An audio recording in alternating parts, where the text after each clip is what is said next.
تكله jaamacadaha waddanka ka jira sidaan Somaliland sidaan aaminsanahay ilaa 16 bay gaadheen aad bay u farabateen waddankuna aad buu yar yahay intuu leeyahay wayna ognahay miyaanay muhiim ahayn in la koobo oo la koobo anigu waddanka Pakistan ma jaamacad ka soo dhigtay computer science baan ka soo baxay waxa laga yaabaa waddanka Pakistan ee 150 milyan in population kiisu gaarsan yahay 20 jaamacadood ma laha su'aashaasi waa taa تكلنا وسؤالا كل فكري كتير ما كستقف سياسي وسومالي لأننا وديو ما أنت نعرف فرصته هلاي وحوي حزبية مثلا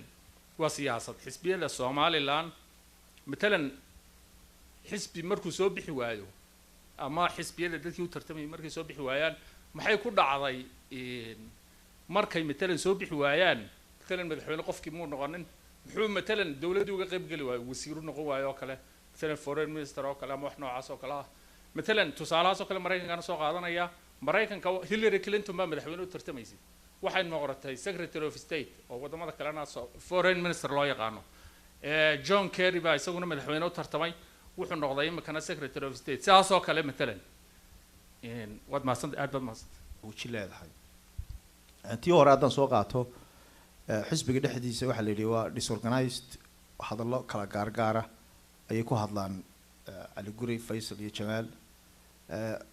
runtii ma qofku hadal uu yiraahdo laakiin hadal la iska soo jeedo oo topic aan kaga wada hadalno anigu waa laga yaabaa in hadallo oo hadalkan uu Ali Guri ku hadlo kale inaan ku raacsanay laakiin intaan halka istaagay maan oo baasho waa sida haddana marka hadal topic intaan qaadanay aan iskaga soo jeednaa dama jiraadeer laakiin dawlad kale fikrad baan noqon karaa dawladda kale fikrada adeer dawladda kale hadashay ma adarag inta